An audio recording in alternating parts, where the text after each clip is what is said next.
अध्याय 5। सबक 5। अमीर लोग पैसे का आविष्कार करते हैं। संसार में अक्सर चतुर नहीं, साहसी लोग आगे बढ़ते हैं। पिछली रात मैंने लिखने के काम से फुर्सत निकाली और अलेक्जेंडर ग्राहम बेल के जीवन पर आधारित टीवी कार्यक्रम देखा। उस वक्त बेल ने अपने टेलीफोन का पेटेंट कराया था और उनके इस नए आविष्कार की मांग बहुत ज्यादा होने की वजह से वे बहुत परेशान थे। ज्यादा बड़ी कंपनी की जरूरत महसूस होने पर वे उस जमाने की नामी कंपनी वेस्टर्न यूनियन के पास गए और उनसे पूछा कि क्या वे उनके पेटेंट तथा छोटी सी कंपनी को खरीदेंगे। इस पूरे सौदे के बदले में वे $1,00,000 चाहते थे। वेस्टर्न यूनियन के प्रेसिडेंट ने उनकी खिल्ली उड़ाते हुए इस प्रस्ताव को ठुकरा दिया और कहा कि वे बहुत ज्यादा कीमत मांग रहे हैं। बाकी इतिहास है। एक मल्टी-बिलियन डॉलर उद्योग का उदय हुआ और AT&T नामक कंपनी का जन्म हुआ। अलेक्जेंडर ग्राहम बेल के कार्यक्रम के ठीक बाद शाम के समाचार आ गए। समाचारों में एक स्थानीय कंपनी में छंटनी की खबर थी। कर्मचारी नाराज थे और शिकायत कर रहे थे कि कंपनी के मालिक अन्याय कर रहे हैं। फैक्ट्री के सामने लगभग 45 साल की उम्र का एक मैनेजर अपनी पत्नी और 2 बच्चों के साथ खड़ा था। इस मैनेजर को नौकरी से निकाल दिया गया था और वो अपने परिवार के साथ फैक्ट्री के सुरक्षा कर्मियों से गुजारिश कर रहा था कि वे उसे मालिकों से बात करने दें ताकि वे उसे निकालने पर पुनर्विचार करें।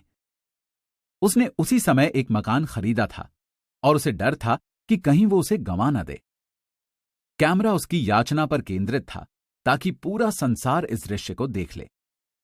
ये कहने की जरूरत नहीं है कि इस पर मेरा ध्यान केंद्रित हो गया। 1984 से मैं सिखाने के पेशे में हूं। ये एक बेहतरीन और पुरस्कारदायक अनुभव रहा है। ये एक विचलित करने वाला पेशा भी रहा है, क्योंकि मैं हजारों लोगों को सिखा चुका हूं और मैं सभी में एक साझी बात देखता हूं, जिनमें मैं भी शामिल हूं। हम सभी में जबरदस्त क्षमताएं होती हैं और हमें प्रकृति से बहुत से गुणों का वरदान मिलता है। लेकिन एक चीज हम सभी को किसी न किसी हद तक पीछे रोककर रखती है। यह है खुद के बारे में शंका। तकनीकी जानकारी की कमी हमें उतना पीछे रोककर नहीं रखती है जितना कि आत्मविश्वास की कमी। कई लोग दूसरों के मुकाबले इसके ज्यादा शिकार होते हैं। हम में से ज्यादातर लोग जानते हैं कि एक बार कॉलेज से निकलने के बाद कॉलेज की डिग्रियां या अच्छे ग्रेड उतने महत्वपूर्ण नहीं रह जाते हैं। शैक्षणिक जगत से बाहर के असल संसार में ग्रेड से ज्यादा महत्वपूर्ण किसी चीज की जरूरत होती है। मैंने इसे कई नामों से पुकारे जाते सुना है: जज्बा, बहादुरी, दम, कलेजा, साहस, दुस्साहस, चालाकी, हिम्मत, लगन और दमक। इस चीज पर कोई भी लेबल लगा दिया जाए, ये अंततः किसी के भविष्य पर उसके स्कूल के ग्रेड से ज्यादा असर डालती है। हम में से प्रत्येक के भीतर इन साहसिक, लगनशील और हौसले वाले चरित्रों में से एक होता है। हमारे भीतर के इस चरित्र का एक विपरीत पहलू भी होता है, जो अपने घुटने टेक सकता है और जरूरत पड़ने पर याचना भी कर सकता है। मरीन कॉर्प के पायलट के रूप में वियतनाम में 1 साल रहने के बाद मैं अपने भीतर छिपे इन दोनों चरित्रों के बारे में अंतरंगता से जान गया था। दोनों में से किसी को भी दूसरे से बेहतर नहीं कहा जा सकता। बहरहाल, शिक्षक के रूप में मैंने पहचाना कि बहुत ज्यादा डर और अपनी क्षमताओं पर शंका ही इंसान की प्रतिभा के सबसे बड़े दुश्मन होते हैं। ये देखकर मेरा दिल टूट जाता था कि विद्यार्थी जवाब तो जानते थे, लेकिन उनमें जवाब के अनुरूप काम करने का साहस नहीं था। संसार में अक्सर चतुर नहीं, साहसी लोग आगे बढ़ते हैं। मेरा खुद का अनुभव ये रहा है कि वित्तीय प्रतिभा के लिए तकनीकी ज्ञान और साहस दोनों की ही जरूरत होती है।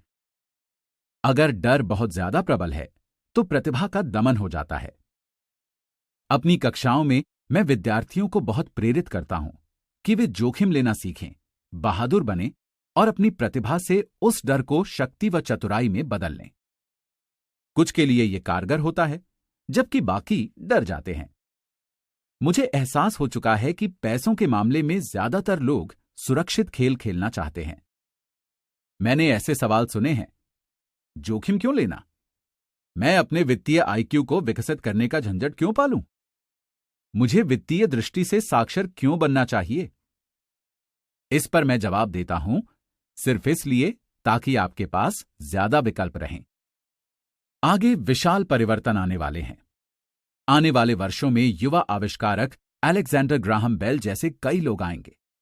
बिल गेट्स जैसे 100 लोग होंगे और माइक्रोसॉफ्ट जैसी विशाल व सफल कंपनियां पूरे संसार में हर साल बनेंगी। और इसके अलावा कहीं अधिक दिवालियापन, छंटनियां तथा कटौतियां भी होंगी। तो अपने वित्तीय आईक्यू को विकसित करने का झंझट क्यों पालें? इस सवाल का जवाब कोई दूसरा नहीं, सिर्फ आप ही दे सकते हैं। लेकिन मैं आपको इतना बता सकता हूं कि मैं खुद ऐसा क्यों करता हूं। मैं ऐसा इसलिए करता हूं क्योंकि ये जीवित रहने के लिए सबसे रोमांचक समय है। मैं परिवर्तन से डरने के बजाय उसका स्वागत करना चाहूंगा। मैं तनख्वाह ना बढ़ने की चिंता करने के बजाय लाखों करोड़ों डॉलर बनाने के बारे में रोमांचित होना ज्यादा पसंद करूंगा। हम आज जिस दौर में हैं, वो संसार के इतिहास में सबसे रोमांचक और अभूतपूर्व समय है। आज से कई पीढ़ियों बाद लोग पलटकर इस युग को देखेंगे, कहेंगे कि ये कितना रोमांचकारी युग रहा होगा। ये पुराने की मृत्यु और नए के जन्म का समय कहा जाएगा। इस युग में उथल पुथल बहुत थी, लेकिन रोमांच भी बहुत था। तो अपने वित्तीय आईक्यू को विकसित करने का झंझट क्यों पालें? क्योंकि यदि आप ऐसा करते हैं तो आप बहुत समृद्ध बनेंगे, और अगर आप ऐसा नहीं करते हैं तो आगे आने वाला समय आपके लिए डरावना होगा। ऐसे समय में आप कुछ लोगों को बहादुरी के साथ आगे बढ़ते हुए देखेंगे, जबकि दूसरों को अपने घिसे हुए जीवन रक्षकों से चिपके देखेंगे। 300 साल पहले जमीन को दौलत माना जाता था, इसलिए जो व्यक्ति जमीन का मालिक होता था वो दौलतमंद होता था। बाद में दौलत जमीन के बजाय फैक्ट्रियों तथा उत्पादन से जुड़ गई और अमेरिका का वर्चस्व कायम हो गया। इसके साथ ही उद्योगपति दौलत का स्वामी बन गया। आज दौलत का वास सूचना या जानकारी में है, यानी जिस व्यक्ति के पास सही समय पर सबसे ज्यादा जानकारी होती है वो दौलत का स्वामी होता है। समस्या यह है कि जानकारी पूरे संसार में प्रकाश के वेग से उड़ती है।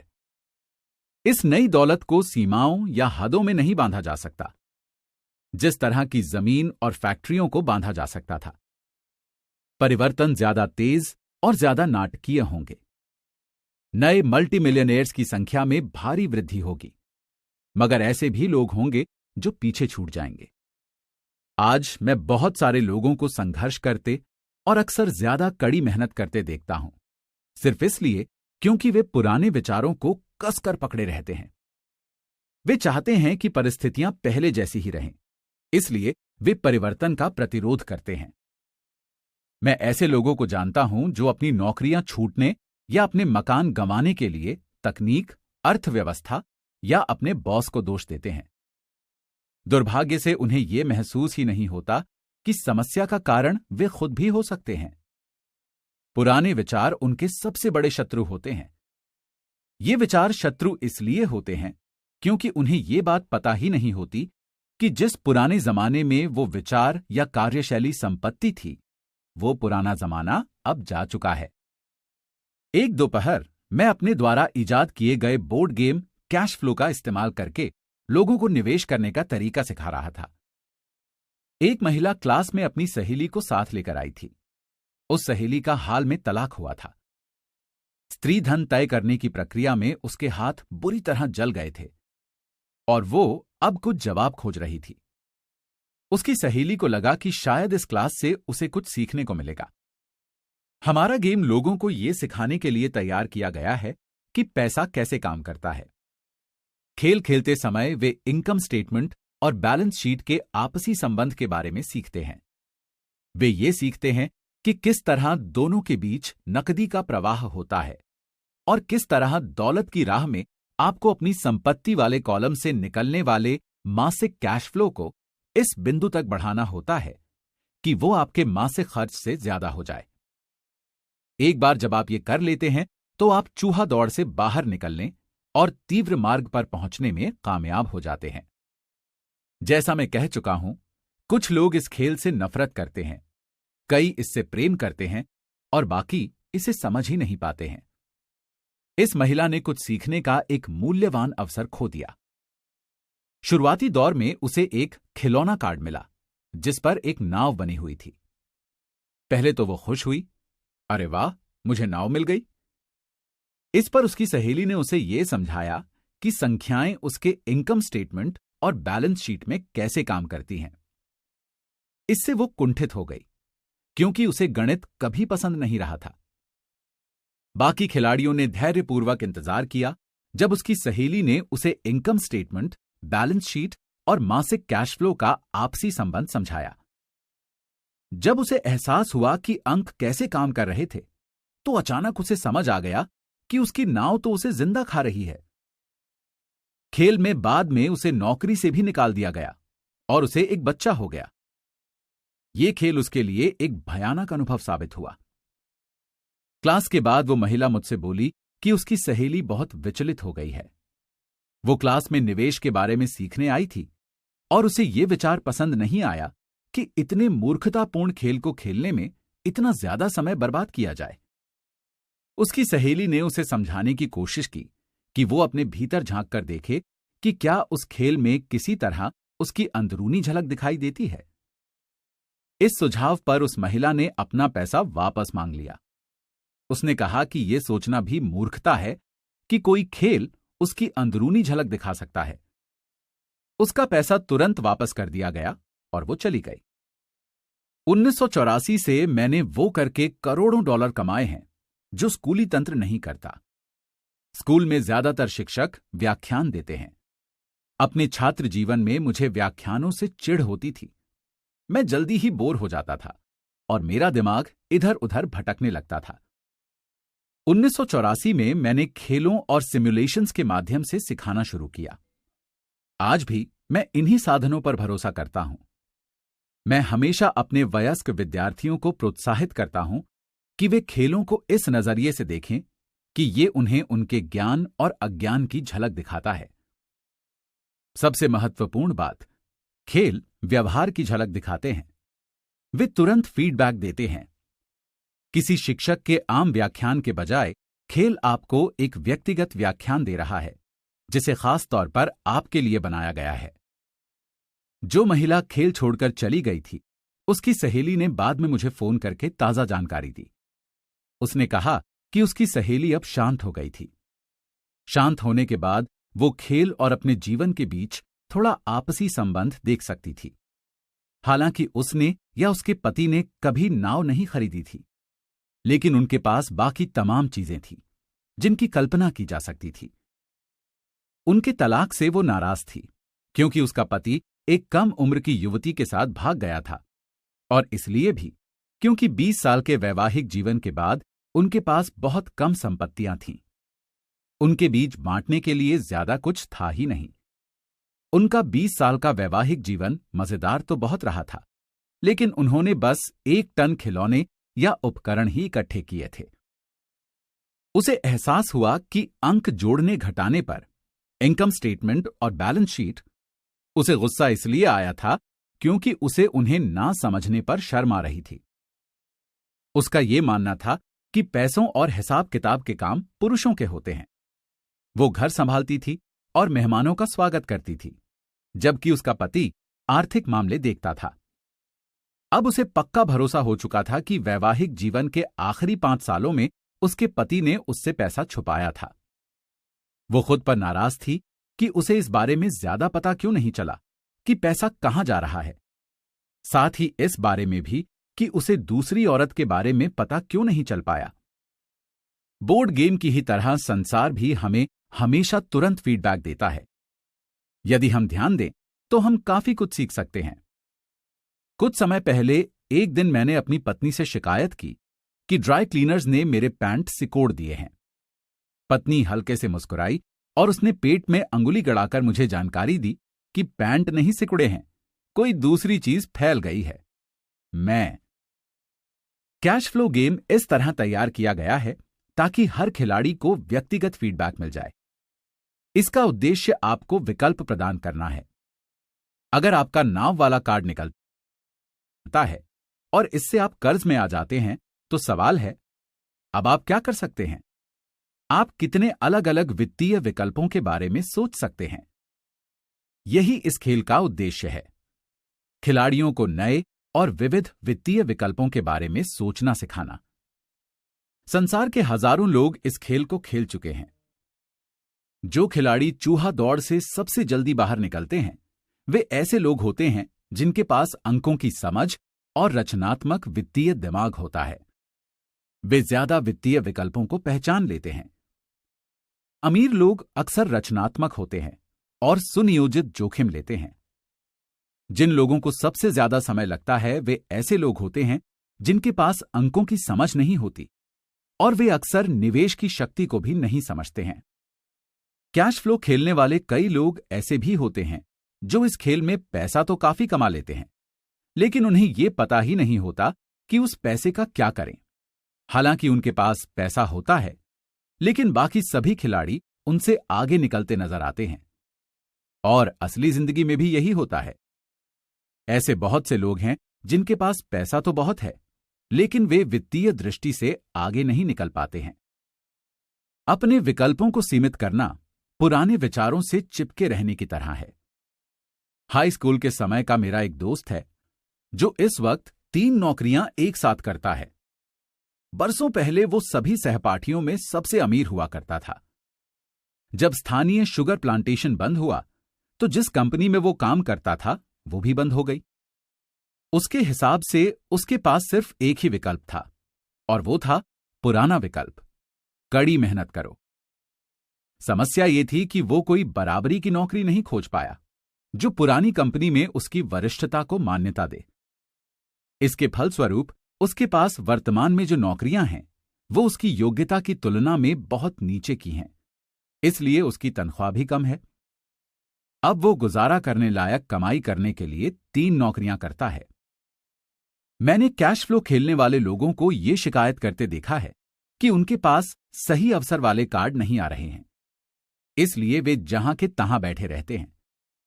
मैं ऐसे लोगों को जानता हूं जो असली जिंदगी में भी यही करते हैं। वे बैठे बैठे सही अवसर का इंतजार करते रहते हैं। मैंने ये भी देखा है कि कई लोगों को सही अवसर वाला कार्ड तो मिल जाता है, मगर उनके पास पर्याप्त पैसे नहीं होते। फिर वे शिकायत करते हैं कि अगर उनके पास ज्यादा पैसे होते तो वे चूहा दौड़ से बाहर निकल जाते, इसलिए वे जहां के तहां बैठे रहते हैं। मैं असली जिंदगी में भी ऐसे लोगों को जानता हूं जो ठीक ऐसा ही करते हैं। उन्हें भी बेहतरीन सौदे दिखते हैं, लेकिन उनके पास उन्हें खरीदने के लिए पैसे नहीं होते। और मैंने ये भी देखा है कि लोगों को एक बेहतरीन अवसर वाला कार्ड मिलता है। वे उसे जोर से पढ़ते हैं, लेकिन उन्हें पता ही नहीं चलता कि वो एक बेहतरीन अवसर है। उनके पास पैसा होता है, समय भी सही होता है, कार्ड भी होता है, लेकिन वे उस अवसर को नहीं देख पाते जो उनकी नाक के ठीक नीचे मौजूद है। वे ये नहीं देख पाते कि ये चूहा दौड़ से बाहर निकलने की उनकी वित्तीय योजना में कैसे फिट होता है। और मेरे हिसाब से ऐसे लोग बाकी सभी लोगों से ज्यादा होते हैं। जिंदगी में कभी कभार मिलने वाला अवसर ज्यादातर लोगों के ठीक सामने खड़ा होता है, लेकिन वे उसे देख नहीं पाते। 1 साल बाद उन्हें उसके बारे में पता चलता है जब बाकी सभी लोग अमीर बन जाते हैं। वित्तीय बुद्धि का मतलब है ज्यादा विकल्प सोचना। यदि अवसर आपके पास नहीं आ रहे हैं तो आप अपनी वित्तीय स्थिति को बेहतर करने के लिए क्या कर सकते हैं?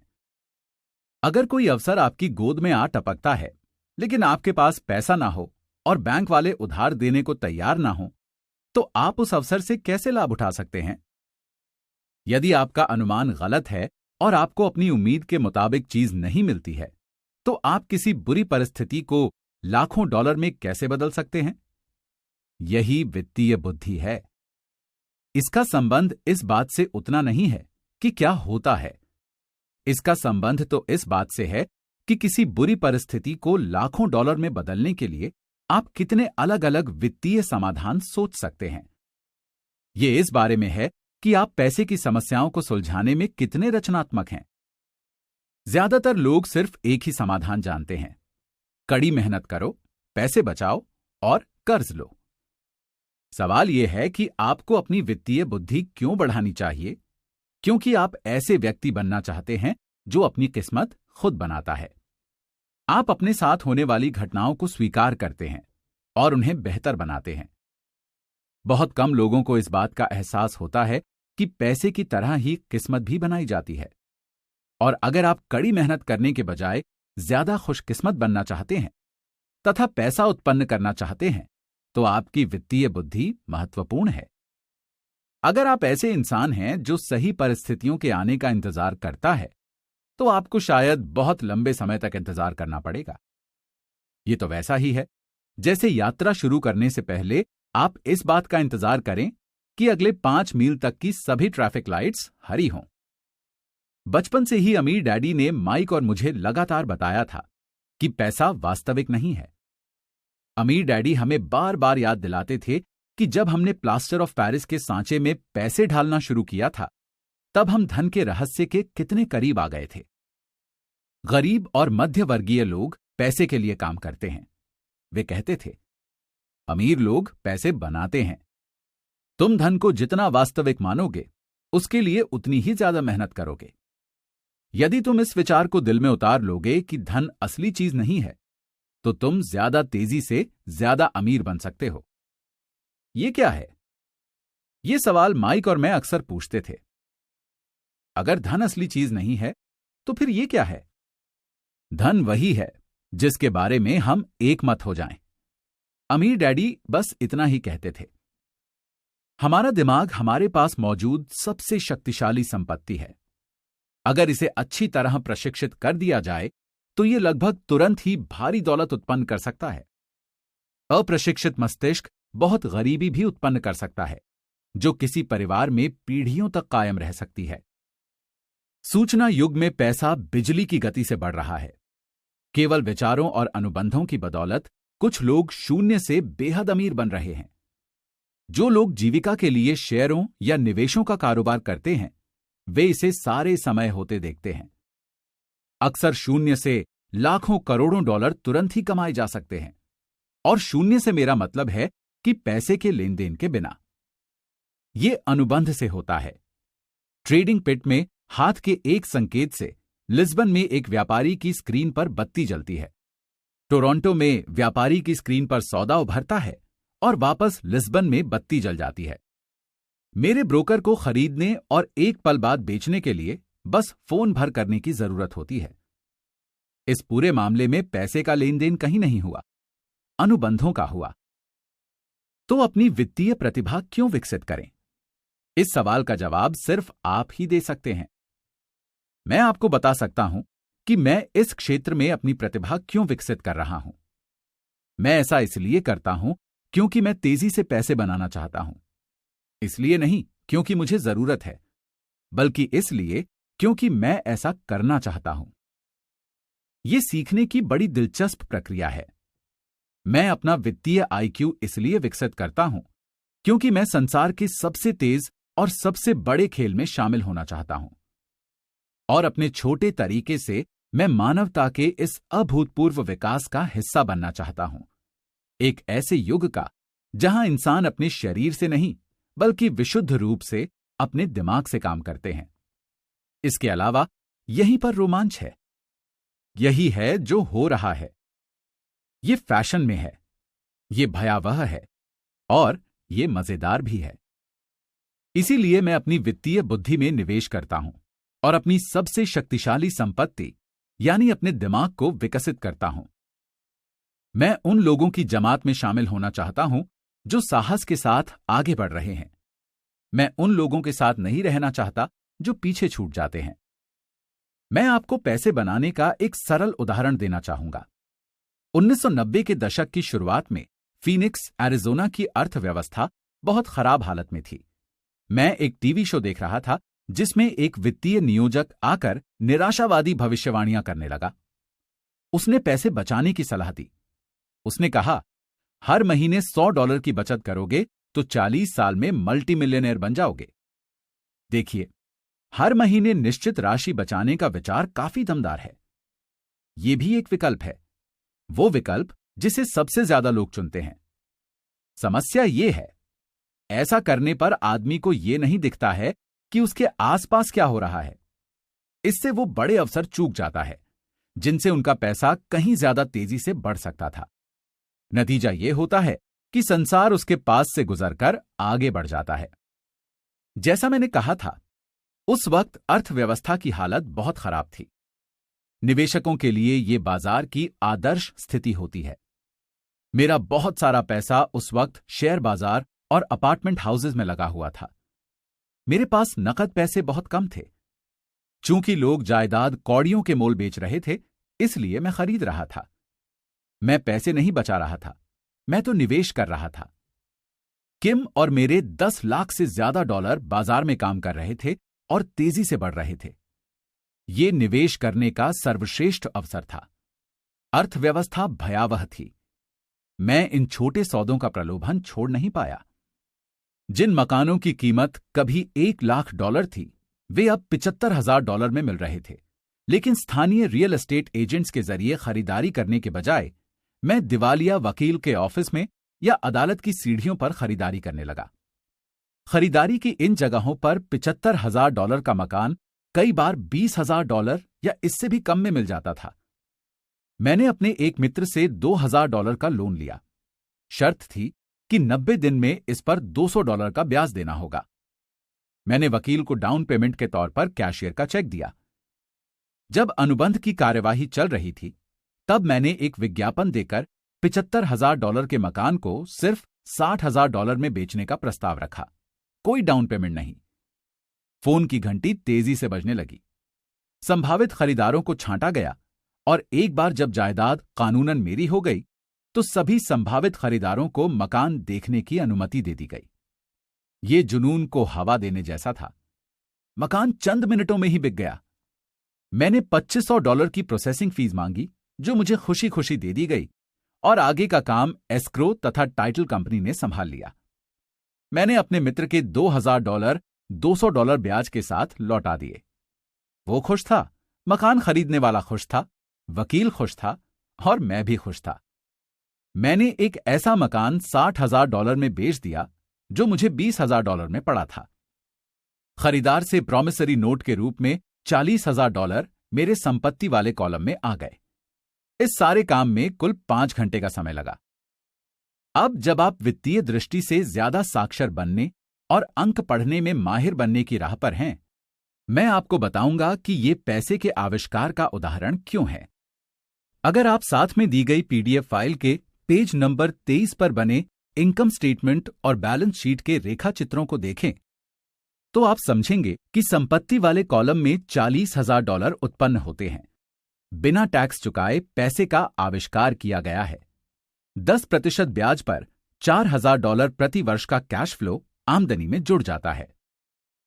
मंदी के इस दौर में किम और मैंने अपने खाली समय में ऐसे 6 आसान सौदे करने में कामयाबी पाई। जब हमारा ज्यादातर पैसा बड़ी जायदादों और शेयर बाजार में लगा था, तब हम खरीदो, बनाओ और बेचो वाले इन 6 सौदों से $1,90,000 से ज्यादा की संपत्तियां 10% ब्याज वाले नोट्स बनाने में सफल रहे। इस तरह हमें लगभग $19,000 की सालाना आमदनी मिल गई, जिसमें से ज्यादातर हमारे निजी कॉरपोरेशन के जरिए सुरक्षित है।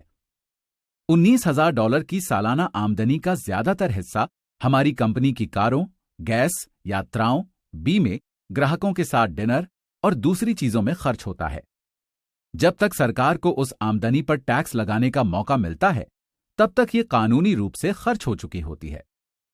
साथ में दी गई PDF फाइल के पेज नंबर 24 पर दिए गए इनकम स्टेटमेंट और बैलेंस शीट के रेखा चित्रों को देखकर ये समझने की कोशिश करें कि यदि सरकार 50% टैक्स में ले लेती है, तो आपको कितनी आमदनी कमानी होगी और $40,000 बचाने में आपको कितना समय लगेगा।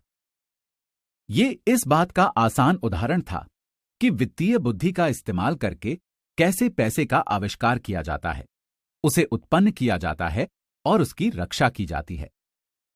खुद से पूछें, $1,90,000 बचाने में आपको कितना समय लगेगा? क्या बैंक आपके पैसे पर 10% ब्याज देगा और प्रॉमिसरी नोट 30 साल तक चलेगा?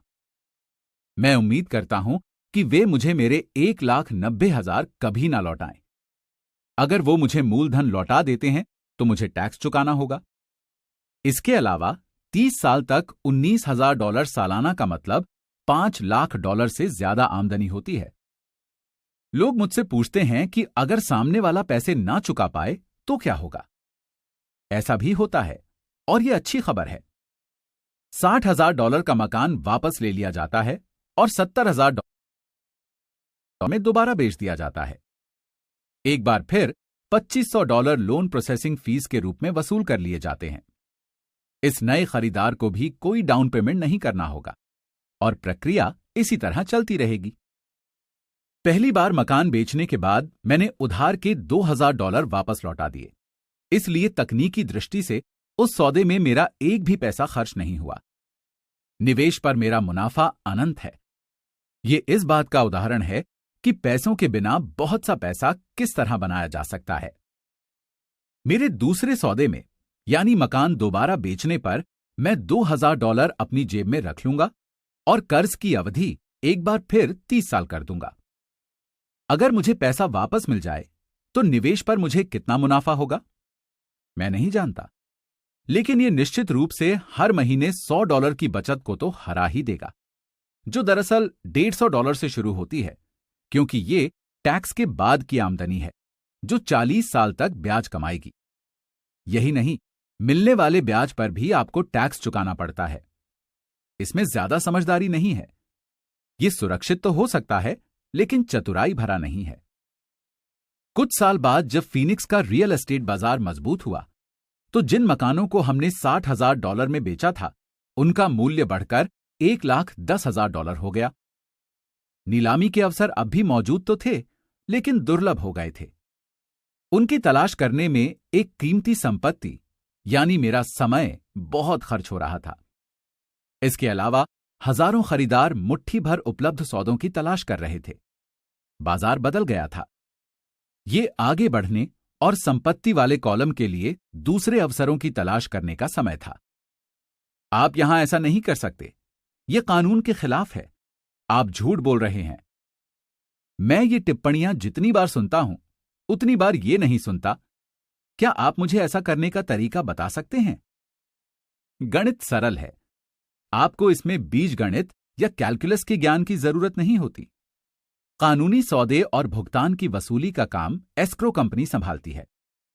मुझे छत की मरम्मत या टॉयलेट ठीक कराने की चिंता भी नहीं रहती, क्योंकि ये काम उस मकान के मालिक करते हैं। ये उनका मकान है। कभी कभार कोई किस्त नहीं देता है, और ये बहुत बढ़िया होता है, क्योंकि इससे विलंब शुल्क मिलता है, या उन्हें मकान से बाहर निकालकर दोबारा मकान बेच दिया जाता है। अदालतें इस काम को संभाल लेती हैं। हो सकता है कि ये आपके इलाके में काम ना करे। बाजार की परिस्थितियां भिन्न हो सकती हैं, लेकिन ये उदाहरण दर्शाता है कि एक सरल वित्तीय प्रक्रिया से लाखों डॉलर कैसे उत्पन्न हो सकते हैं, वो भी बहुत कम पैसे और बहुत कम जोखिम में। ये सिर्फ अनुबंध के जरिए पैसे कमाने का उदाहरण है। हाई स्कूल पास करने वाला कोई भी व्यक्ति ये काम कर सकता है, लेकिन ज्यादातर लोग ऐसा नहीं करते हैं। वे तो मेहनत करो और पैसे बचाओ की पुरानी सलाह पर ही अमल करते हैं। लगभग 30 घंटे की मेहनत में संपत्ति वाले कॉलम में लगभग $1,90,000 आ गए और टैक्स भी नहीं चुकाना पड़ा। इनमें से कौन सा काम आपको ज्यादा मुश्किल लगता है? 1. कड़ी मेहनत करें, 50% टैक्स चुकाएं, जो बचता है उसे बचाएं। आपकी बचत 5% ब्याज कमाती है, जिस पर एक बार फिर टैक्स लगता है। या 2. अपनी वित्तीय बुद्धि को बढ़ाने का समय निकालें, अपने दिमाग और संपत्ति वाले कॉलम की शक्ति का दोहन करें। यदि आप पहले विकल्प का इस्तेमाल करते हैं, तो निश्चित रूप से यह पता लगा लें कि $1,90,000 बचाने में आपको कितना समय लगता है। समय आपकी सबसे बड़ी संपत्तियों में से एक है। अब आप समझ सकते हैं कि मैं खामोशी से अपना सिर क्यों हिलाता हूं जब मैं अभिभावकों के मुंह से सुनता हूं, मेरा बच्चा स्कूल में अच्छा प्रदर्शन कर रहा है और अच्छी शिक्षा प्राप्त कर रहा है। बढ़िया है, लेकिन क्या इतना ही काफी है? मैं जानता हूं कि ऊपर बताई गई निवेश रणनीति काफी छोटी है। इसका इस्तेमाल सिर्फ ये दर्शाने के लिए किया गया है कि छोटी रकम कैसे बड़ी रकम में बदल सकती है। एक बार फिर मेरी सफलता ये बताती है कि प्रबल वित्तीय बुनियाद कितनी महत्वपूर्ण होती है, जिसकी शुरुआत एक सुदृढ़ वित्तीय शिक्षा से होती है। मैं ये पहले भी बता चुका हूं, लेकिन ये दोहराने लायक है। वित्तीय बुद्धि में ये 4 मुख्य तकनीकी योग्यताएं शामिल होती हैं। 1. अकाउंटिंग। अकाउंटिंग वित्तीय साक्षरता या अंक पढ़ने की योग्यता है। यदि आप कारोबार या निवेश खड़े करना चाहते हैं तो ये एक अत्यावश्यक योग्यता है। 2. निवेश। निवेश पैसे से पैसे बनाने का विज्ञान है। 3. बाजारों को समझना। बाजारों को समझना मांग और पूर्ति का विज्ञान है। अलेक्जेंडर ग्राहम बेल ने बाजार को वो दिया जो ये चाहता था। यही बिल गेट्स ने भी किया। $75,000 का मकान $20,000 में खरीदकर उसे $60,000 में बेच दिया गया। ये भी बाजार द्वारा उत्पन्न अवसर को जकड़ने का परिणाम था। कोई खरीद रहा था, कोई बेच रहा था। 4. कानून। कानून अकाउंटिंग, कॉर्पोरेट, राज्य और संघीय कानूनों का ज्ञान है। मैं नियमों के हिसाब से खेलने की सलाह देता हूं। यही वो बुनियादी नींव या योग्यताओं का मिश्रण है जिसकी जरूरत दौलत की सफल तलाश के लिए होती है। चाहे ये छोटे मकान खरीदना हो या अपार्टमेंट बिल्डिंग, कंपनियां, शेयर, बॉन्ड, कीमती धातुएं, बेसबॉल कार्ड या कोई दूसरी चीज हो। कुछ साल बाद रियल एस्टेट बाजार पलट गया और बाकी हर व्यक्ति इसमें अंदर आ रहा था। शेयर बाजार उछाल पर था और हर व्यक्ति उसमें प्रवेश कर रहा था। अमेरिकी अर्थव्यवस्था दोबारा अपने पैरों पर खड़ी हो रही थी। मैंने बेचना शुरू कर दिया और अब पेरू, नॉर्वे, मलेशिया तथा फिलीपींस की यात्रा करने लगा। निवेश परिदृश्य बदल गया था। अब हम रियल एस्टेट नहीं खरीद रहे थे। अब तो हम संपत्ति वाले कॉलम के भीतर मूल्य को बढ़ते हुए देख रहे हैं और शायद जल्द ही बेचना शुरू कर देंगे। मुझे लगता है कि छोटे मकान वाले उन 6 सौदों में से कुछ बिक जाएंगे और $40,000 के नोट नकदी में बदल जाएंगे। मुझे अपने अकाउंटेंट को फोन करना होगा कि वो नकदी के लिए तैयार रहे और उसे सुरक्षित रखने के तरीके खोजे। मैं जो बात कहना चाहता हूं वो ये है कि निवेश आते जाते रहते हैं। शेयर बाजार ऊपर नीचे होता रहता है। अर्थव्यवस्था सुधरती बिगड़ती रहती है। संसार जीवन में कभी कभार मिलने वाले अवसर हमेशा आपको दे रहा है, आपके जीवन के हर दिन, मगर अक्सर हम उन्हें देख नहीं पाते हैं, लेकिन वे वहां मौजूद होते हैं। संसार जितना ज्यादा बदलता है और तकनीक जितनी ज्यादा बदलती है, उतने ही अधिक अवसर आएंगे जो आपको और आपके परिवार को कई पीढ़ियों तक वित्तीय दृष्टि से सुरक्षित बना सकते हैं। अपनी वित्तीय बुद्धि विकसित करने के झंझट में क्यों पड़ें? एक बार फिर सिर्फ आप ही इसका जवाब दे सकते हैं। मैं तो बस इतना जानता हूं कि मैं सीखना और विकास करना क्यों जारी रखता हूं। मैं ऐसा इसलिए करता हूं क्योंकि कई परिवर्तन आने वाले हैं। मैं अतीत से चिपके रहने के बजाय परिवर्तन का स्वागत करना ज्यादा पसंद करूंगा। मैं जानता हूं कि बाजार में ज्वार भी आएगा और भाटा भी आएगा।